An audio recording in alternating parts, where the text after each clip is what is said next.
Shabbat Shalom, c'est Shabbat Vayechi, Parashat Vayechi, Parashat ma bar mitzvah, donc c'est mon anniversaire, enfin c'était mon anniversaire hier. Petite vidéo rapide sur un sujet qui nous touche terriblement. Le respect et la responsabilité des enfants envers leurs parents. La Torah est extrêmement claire sur le sujet, et je m'explique.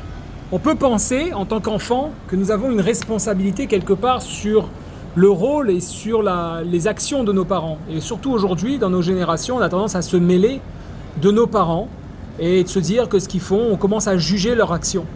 On oublie trop souvent que les parents ont une responsabilité sur leurs enfants. Mais l'inverse n'est pas forcément vrai.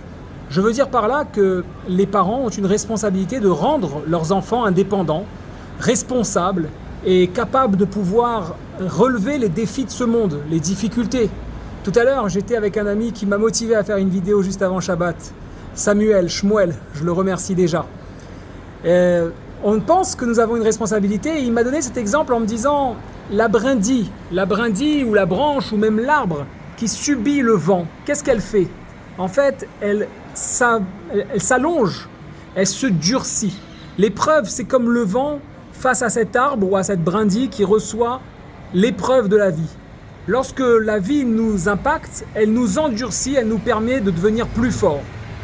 Lorsque nous sommes un parent, nous avons cette responsabilité de rendre nos enfants forts, de rendre nos enfants à même de pouvoir supporter les épreuves de cette vie. Mais est-ce que l'inverse est juste? Est-ce que nous avons un droit de regard sur la vie de nos parents? Là, pour pouvoir répondre à cette question, je vais utiliser évidemment la parashat Vayechi. C'est marqué dans Chameshi, Reuven Bechori Ata Kochi Vereshit Oni. Reuven, tu es mon premier-né. On est face à Yaakov qui est sur son lit de mort et qui rassemble ses 12 enfants, les 12 garçons, et qui va les citer un après l'autre. En passant par le premier, il dit à Reuven, tu es mon premier, tu es mon aîné. Mais Reuven a le droit de s'interroger. Je ne comprends pas, papa. Quelle est cette information, puisque tu m'avais dit précédemment, au vu de ce que j'avais pu faire, que je ne méritais plus mon droit d'aînesse, au même titre que Esav qui a perdu le sien avec Yaakov. Voilà que Yaakov rappelle à Reuven qu'il aura toujours un petit droit. Mais alors, on a besoin un peu d'explication. La réalité, c'est que lorsque Rachel est morte, en mettant en naissance Binyamin, en donnant naissance à Binyamin, Reuven, qui aimait éperdument sa mère Léa, pensait que Yaakov allait retourner avec sa première femme, Léa, et non pas avec quelqu'un d'autre. Or, Yaakov a eu 4 femmes. Léa en premier, alors qu'il voulait Rachel, mais Rachel en deuxième. Rachel, ne pouvant pas avoir d'enfant, lui a donné sa servante comme mère porteuse, Bila. Puis Léa a fait pareil avec sa servante, Zilpa. Alors Reuven, évidemment, veut voir ses parents unis. Il veut voir le couple idéal. Et c'est tout à fait normal, comme tous les enfants ont envie de voir leurs parents s'aimer et vivre ensemble jusqu'à l'éternité. Essaye de rassembler ses parents. Comment? En prenant la couche de Bila, c'est-à-dire son lit, ses habits, son intimité, et la ramène dans la tente, sous la tente de Yaakov. Yaakov, n'étant pas content de ce qui s'est passé, punit Reuven dans les parachutes précédentes et le condamne à perdre son droit d'aînesse et même plus loin, sa kohanout, sa prêtresse comme on dit, donc cette possibilité de devenir roi par la suite qui sera attribuée à Yehuda. Lorsque dans Parashat Vayechi, Yaakov dit Reuven Ata, Reuven il le cite Ata Bechori, Ata, tu es mon droit tu es mon aîné. Alors Reuven se pose la question, excusez-moi, je reprenais la phrase dans ma tête pour être sûr. Il pose la question, mais papa, c'est quoi cette signification? Je l'ai perdu ou je ne l'ai pas perdu? Alors Yaakov donne une leçon.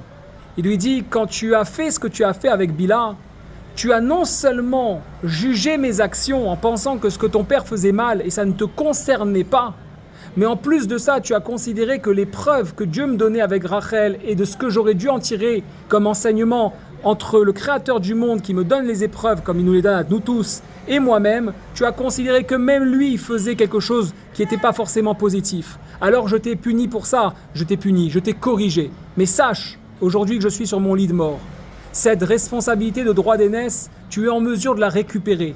À partir du moment où tu comprendras la leçon, à partir du moment où tu comprendras ce qui va te permettre de devenir plus fort, tu pourras redevenir mon aîné. Parce que dans mon cœur, dans ma tête, je ne peux pas t'enlever le fait que tu sois sorti premier.